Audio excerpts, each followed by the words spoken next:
उत्तराखंड से एक बड़ी खबर सामने आ रही है। राज्य में 9 लोगों की मौत की सूचना और 13 लोग गंभीर रूप से घायल हैं। दरअसल उत्तरकाशी टिहरी जनपद की सीमा पर करीब 14,500 फीट की ऊंचाई पर स्थित सहस्त्रताल ट्रैक पर गए 22 सदस्यीय दल में से 9 ट्रैकर्स की मौत हो गई है। 10 ट्रैकर्स को सुरक्षित किसी तरह वापस लाया जा चुका है। प्राप्त जानकारी के अनुसार कर्नाटक ट्रैकिंग एसोसिएशन का 22 सदस्यीय ट्रैकिंग दल उत्तरकाशी के सिल्ला गांव से 29 मई को सहस्त्रताल के लिए रवाना। इस दल में 18 लोग बेंगलोर और कर्नाटक और एक ट्रैकर पुणे महाराष्ट्र का शामिल हुआ। इस दल के साथ 3 गाइड भी शामिल थे जो कि उत्तरकाशी के स्थानीय निवासी थे। बेस कैंप से ये दल 3 जून को चला। साथ ही घना कोहरा छाने के कारण ये ट्रैकिंग दल वापस बेस कैंप लौटने का रास्ता ही भटक गया।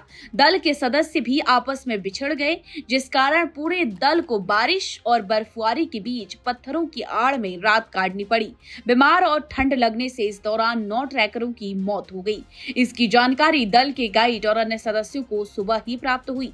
दोपहर को ट्रैकिंग दल के 7 सदस्य किसी तरह से बेस कैंप लौट आए, जबकि 11 सदस्य सहस्त्रताल के कोखली टॉप क्षेत्र में बीमार अवस्था में फंसे थे। इनके अलावा 2 अन्य सदस्य बेहद गंभीर स्थिति में थे। इनको निकालने के लिए ट्रैकिंग दल के गाइड ने जिला प्रशासन उत्तरकाशी और जिला आपदा प्रबंधन उत्तरकाशी से हेली रेस्क्यू की मांग की, जिसके बाद रेस्क्यू अभियान शुरू हुआ। 6 लोगों को रेस्क्यू कर उत्तरकाशी के हेलीपैड पर लाया गया। एसडीआरएफ टीम द्वारा 4 ट्रैकरों को सकुशल रेस्क्यू कर सहस्त्रधारा हेलीपैड पहुंचा दिया गया।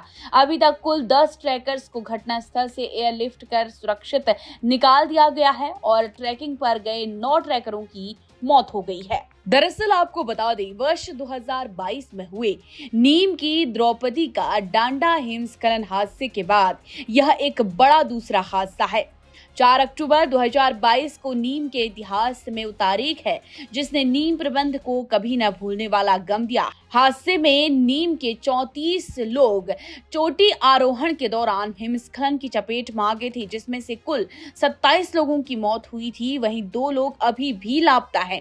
इनमें उत्तराखंड के नौसेना में नाविक विनय पवार और हिमाचल निवासी लेफ्टिनेंट कर्नल दीपक वशिष्ठ भी शामिल थे। हालांकि उस दौरान नीम के साथ एसडीआरएफ की टीम ने दोनों लापताओं की खोजबीन के लिए -25 डिग्री तापमान में भी विशेष अभियान चलाया था। और अब फिर एक और इसी तरह के दुखद हादसे की खबर उत्तरकाशी टिहरी जनपद की सीमा से सामने आई है।